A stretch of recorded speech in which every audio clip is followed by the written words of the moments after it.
Greetings and salutations, everyone, and welcome to today's episode of Recipe Redemption. From 1974, we're going to dive back into the Weight Watchers International Recipe Card Collection for this recipe for eggplant caviar.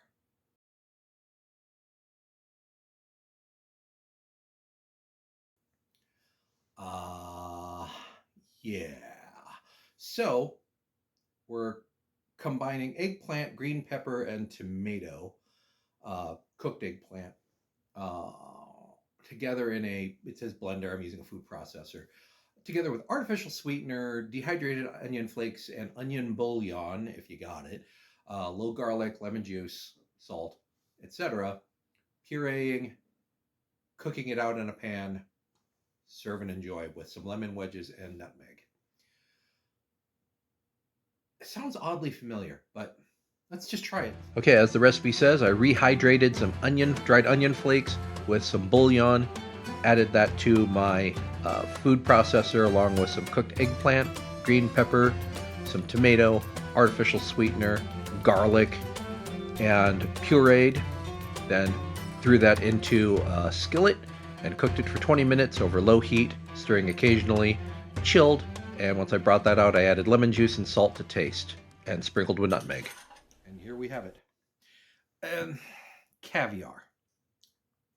This doesn't look like caviar. Caviar has distinct beads or particles because it's fish eggs. They're discrete little packages.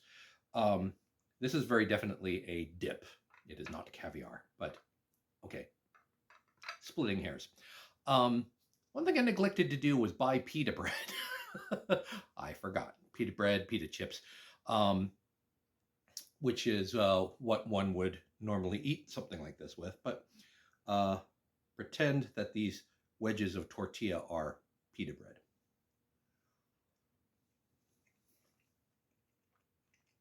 Okay. The sweetness from the artificial sweetener comes through. And I don't know if it was necessary because the green pepper, certainly, and the eggplant to a slight lesser degree, have a certain bitterness to them.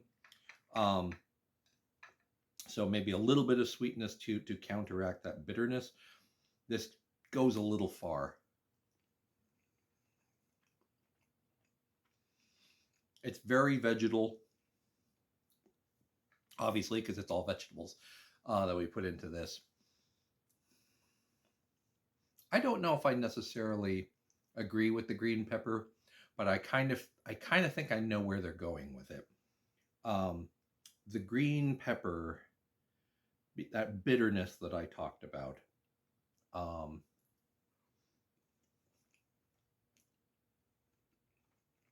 I think it's there to replace something else. Because you know what this recipe reminds me of? A smooth spreadable dip featuring eggplant as one of its ingredients. That sounds like baba ganoush to me. To make baba ganoush, you combine roasted or grilled eggplant, peeled and chopped, tahini, which is a smooth sesame paste, sort of the Middle East's answer to peanut butter, and which is going to add a creaminess as well as an earthy bitterness to the dish.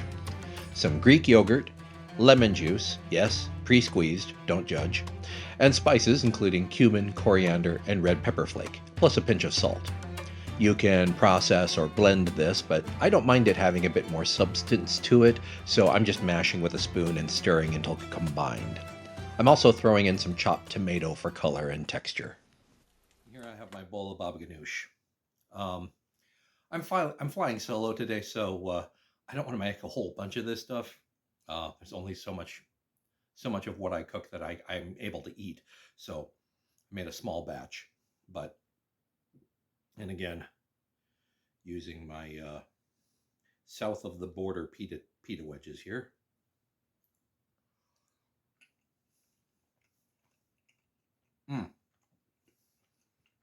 I will say the difference is quite pronounced. That creaminess,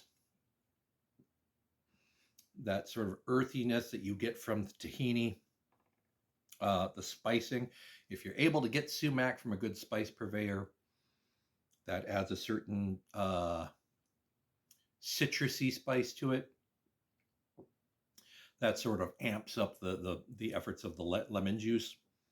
That roasted eggplant flavor still comes through. It is still present in there. It's not covered up by a bunch of stuff. I would say this rustic preparation where you mash the eggplant, you need to mash it a little more than I did, because I'm getting like some sort of stringy bits that do not want to come out of the bowl. But here.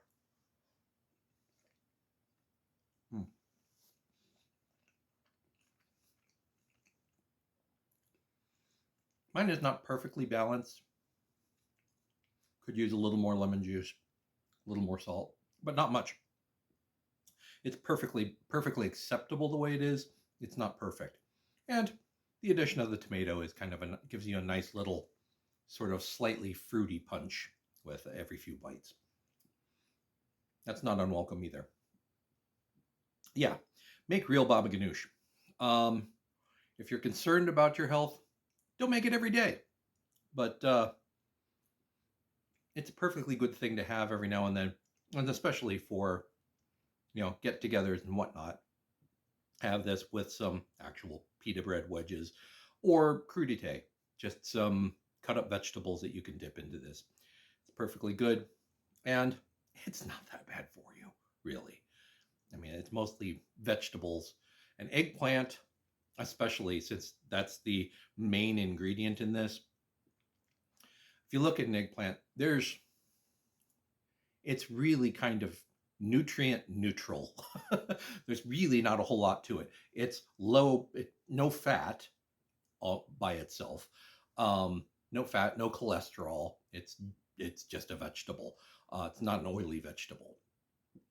So it's going to be very, very, very low in fat and cholesterol and anything bad, low in sodium and all that. But it's low in everything else too. So you don't really get a whole lot out of it. It's just kind of bulk and flavor, which is the point. It is a great ingredient for a dip, which is why I don't have any problem finishing this little bowl, if I can do it without just full-on Winnie the Poohing it. So, what do you think? Do you like baba ganoush? How would I have improved my sort of application of the recipe? Or do you think that the eggplant caviar recipe is perfectly fine? Let me know in the comments below. And as always, like, subscribe, comment, share with your friends, all the internet things. So until next time, thank you for watching, and I'll see you next time here on Recipe Redemption.